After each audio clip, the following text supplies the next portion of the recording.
As imagens que chegam de La Paz e Cochabamba, entre outras cidades bolivianas, dão conta que o país viveu outro dia de repressão, violência e luto nesta sexta, 15. No final do dia, o governo divulgou dados policiais e militares informando que 5 pessoas foram mortas atingidas por tiros e ao menos 22 foram feridas. Os números ainda podem ser atualizados. A cidade de Sacaba, onde produtores de folha de coca protestam contra a saída de Evo Morales da presidência, foi o epicentro dos maiores enfrentamentos. A cidade fica no centro da Bolívia e é capital da província de Chapari. A grave crise boliviana, que está próxima de completar 4 semanas e que soma ao menos 13 mortos, e cenas de forte repressão registradas nos últimos dias causaram preocupação de entidades internacionais. Uma delas é a CID, Comissão Interamericana de Direitos Humanos, da OEA, Organização dos Estados Americanos, que condenou o uso desproporcional da força militar e policial. As armas de fogo devem ser eliminadas dos dispositivos utilizados para o controle dos protestos sociais. A CID declarou, também, que o uso indiscriminado de gás lacrimogêneo pelas forças policiais e militares na Bolívia atentam gravemente contra as normas jurídicas internacionais. Os enfrentamentos em Sacaba começaram quando a polícia tentou dispersar um protesto de cocaleiros de Chapari, a emblemática selva onde Morales se forjou líder sindical. Os produtores de folha de coca, como os grupos indígenas e de camponeses de diferentes cidades da Bolívia, não reconhecem seu mandato e pedem o retorno do ex-presidente, que agora está no México como asilado político. Diferentes meios de comunicação bolivianos divulgaram, atribuindo a informação a fontes policiais, que objetos explosivos foram encontrados em poder dos manifestantes. Além disso, que a violência teria começado por causa da explosão de um dinamite que os grupos mobilizados carregavam. Os gases lacrimogêneos foram o principal recurso com que as forças de ordem tentaram dispersar os grupos mobilizados, embora vários deles tenham permanecido nas ruas até o começo da noite. Alguns desses grupos são qualificados por vizinhos como gangues ou blocos de delinquentes que aproveitam a grave crise política para saquear e destruir.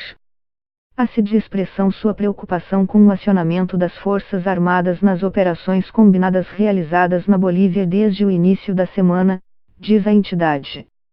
A Humanrighswatch, HRW, uma entidade de defesa de direitos humanos com sede em Washington, por sua vez, declarou que apoia o pedido de organizações civis bolivianas para que a CID envie uma comissão para monitorar a situação.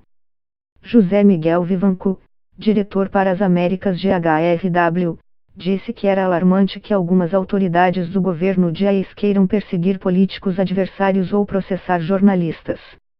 O governo de transição, por meio do ministro da Presidência, Gerges Justiniano, reiterou na noite de sexta seu chamado à pacificação e ao diálogo com os setores mobilizados. Convocamos absolutamente todos os setores, movimentos sociais, a pacificação do país para que junto possamos nos sentar em uma mesa de diálogo, disse. Mais cedo, a presidente AIS falou sobre a identificação de grupos subversivos formados por cidadãos bolivianos e estrangeiros, denunciando que seu objetivo era o bloqueio dos serviços básicos nas principais cidades do país. Identificamos grupos subversivos armados, formados por estrangeiros e nacionais.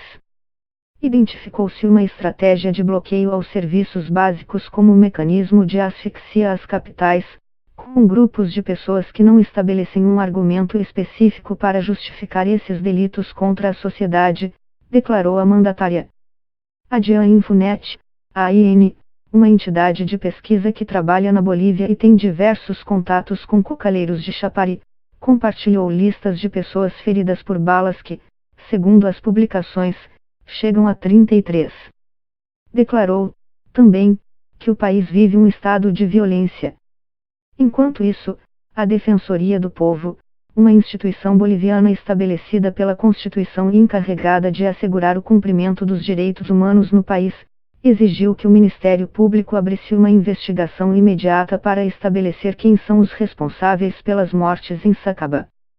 Instamos o governo a investigar se a atuação de ambas forças, militares e policiais, se deu dentro do que estabelece a Constituição e os protocolos internacionais a respeito dos direitos humanos, declarou a entidade. No entanto, hoje o povo boliviano deve lamentar 5 mortes que se somam às 13 contabilizadas pela instituição durante esse conflito, concluiu a entidade.